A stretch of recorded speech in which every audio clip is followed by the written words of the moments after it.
It has been a full week of royal news, from Prince Andrew's residency at the Royal Lodge being called into question to the King's arrival at Balmoral for summer. Yes, and earlier on we broke the news that the King will be visiting Southport this afternoon. So our royal correspondent, Roya Nika, is here with all the latest. Good morning to you. Hi, Roya. Thanks for getting in very quickly after that motorhome. Thank you. Now, listen, tell us more about today, because this is quite... We were saying earlier, actually, in the Morning View, that this is going to mean so much to the community of Southport today, isn't it? I think it will. I mean, there'd been a lot of discussion last week about whether the King should have said something sooner about Southport, and then he came out last week and said he'd been, you know, really encouraged by the community cohesion he'd seen, that has seen the sort of riots quietening down. But today, he's going to go to Southport. He's going to meet some of the people who actually survived that knife attack. He's also going to meet some of the emergency services, people who've been helping with the riots in the communities. And actually, we've just been told by Buckingham Palace just now, tomorrow he's going to meet some of the bereaved families of the victims in London as well. So I think it'll be quite meaningful and quite moving, and I think he'll be there to listen. And historically, like, how usual is this for, like, a monarch to go to a place where tragedy is struck like this? Does it happen often? Sometimes. You might remember those scenes in 2017 with the Grenfell fire tragedy. The Queen went with Prince William very, very soon afterwards. In fact, she went there before Theresa May went.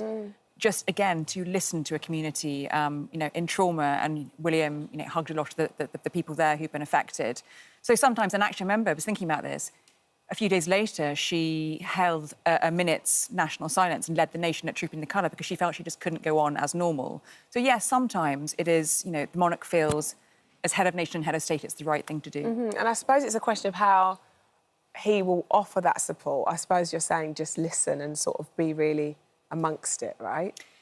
The King is a great listener. He's a great convener. He's also going to be meeting faith leaders. And I think he will feel he just wants to show his support, his solidarity, support as well for the emergency services as much as the families too, I think is really important. Okay. Also, the King arrived at Balmoral yesterday for the first time. The public could actually tour it for the first time. That seems incredible. Roy, you were one of the lucky ones to be able to go. Yes. I got in first before everyone else. This feels unbelievable. Tell us everything. Yes. It was. I have to say, it was extraordinary. So, Balmoral is open to 7 rooms. Charles has opened up for the first time this year, just 7 rooms, but they're private. It's never happened before. And I, last month, was very lucky to be able to go up and see it myself. And I went round, and you're looking at the library there that the King uses as his study now, and standing in that drawing room, which was the last time we saw the late Queen, was quite a moment. But just to sort of see where they spend their summers and the history there, it was extraordinary. It feels I can only imagine. It Wow. feels so secretive there, Yeah. because it does feel like their sort of place that they go for secrecy. You know, we're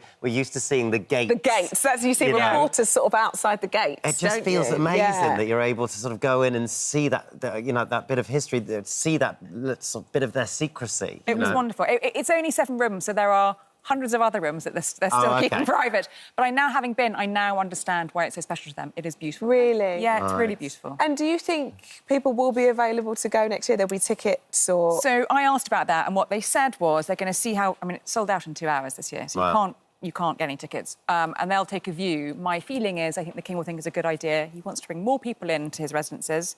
I reckon they'll open it again next year. OK. Yeah. OK, God, it's so... I like that. You're so lucky to have been. It's incredible, isn't it? It was an insight. I love that it's going to be as hard to get tickets as a Taylor Swift concert. Harder. And they're going to be sharing bracelets with Balmoral Rail on it. Not on the real sale market. You actually get a golden ticket because you can't take your phones in and take any selfies. So they actually give you a golden ticket to show that you've been. It's like Willy Wonka. It's full-blown Willy Wonka. This is incredible. I love it. This is an interesting one. Now, we all know the late Queen's mantra, never complain, never explain, right? Well, it appears that wasn't quite the case when it come to a certain Mr Donald Trump and his state visit. Is that right? Well, there's claims in this new book out by Craig Brown that that was the working visit in 2018, that she didn't like him looking over her shoulder. I can't comment on those claims. What I can tell you is a very fun story about when he really annoyed her during the state visit in 2019. Right.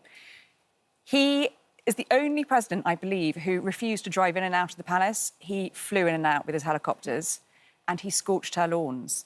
And the morning after he went, she saw Scott Morrison, the then Scottish Australian Prime Minister, and I was told this on good authority and wrote it, and she was fuming, and she showed Scott Morrison, he scorched my lawns. So I can tell you he annoyed her with that. I mean, if there's anybody on earth that you wouldn't want to damage their lawn, it's the Queen.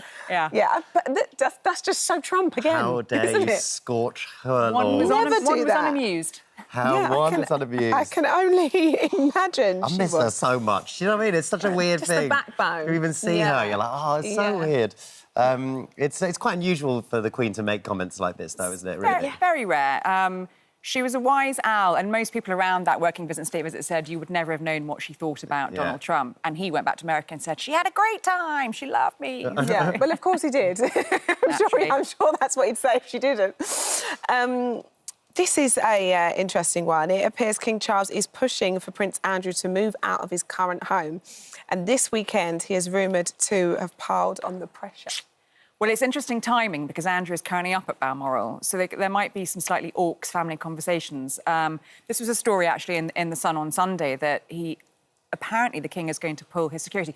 I mean, Charles has been paying for Andrew's security for the last couple of years at Royal Lodge in Windsor, and the briefing around it has always been the King is very happy for Andrew to stay at Royal Lodge as long as he can pay for it himself, and I think that's where the tension has come. So what we're told, and Buckingham Palace never comment on security, is that from October onwards, he will no longer be paying those security guards. So where does that leave Andrew? Will he stay there without security or will he move? So we did ask the Palace for a comment. Apparently, they sort of haven't replied yet. But what options do you think he has now, Prince Andrew, if he does have to move? There are loads of options. There are loads of options. Sure Don't you worry. All right. Yeah. He's done all right so far. I mean, the briefing around it when it first started a while ago was that the King was quite keen for him to move to Frogmore Cottage, which is where Harry and Meghan used to live, which is not a cottage. Yeah. It's a very big house. With a very modest name. But it's not as grand as Royal Lodge, and I think the King feels it's more appropriate for him to move there, and it would probably be cheaper for him to move there. Ultimately, it's probably going to be Charles paying for him anyway. Yeah. Gosh. There are options. I mean, it's so interesting, isn't it? Isn't it? It's kind of, it feels a bit like EastEnders. It's definitely starting to. Where are we next? Prince Harry and Meghan's visit to Colombia, we should talk about that. Seems to be sparking a lot of controversy. Everything they do sparks it, doesn't it, really? Of course it does. Well, I think there were just a few question marks over what was the purpose of it. Right. I saw it as, for them, it was a successful trip. It was a brand-building trip. It was, build brand Sussex. What's high on their priorities? Cyberbullying, mental health, female empowerment, all of that was in there. And it's kept them in the news. And I think for them going forwards, I reckon they might do more of these trips. We saw them in Nigeria in May. I think my feeling is Harry misses some of those royal tours, the official royal tours. Right. The sort of reception you get. And look, you're right, Rochelle. Everything they do seems to spark controversy. Literally everything. So just, if they want to go to Nigeria and Colombia, let them. Why not? Yeah, It doesn't feel like they can sort of win, really. No, does it? They're not representing the UK abroad, but they're representing themselves. They're doing their own thing. They've got their causes. They should be able to go with it. But we seem to care regardless. Yeah, that's we, true. We do, don't we? Have you spoke some Spanish? Have we got Harry speaking some Spanish? I want to see this. Buenas noches, Cali. Buenas noches, Colombia. Muchas gracias, señora vicepresidenta. Can you help me translate?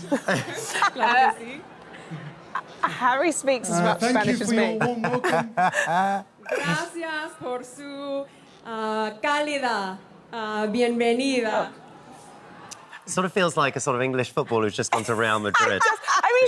She seemed a little more legit, didn't she? She's fluent, apparently. Really? Yes. He somehow still made it sound posh. That's what I quite liked about it. Posh Spanish. Buenas noches is me. That's basically me. Buenas noches, gracias. It was great. Thank you. Thank you, Raya. Thank you very much. Thank you so much. Thank you so much for visiting our This Morning YouTube channel. We upload new content every single day, so go ahead and hit that subscribe button, and we'll see you in the morning.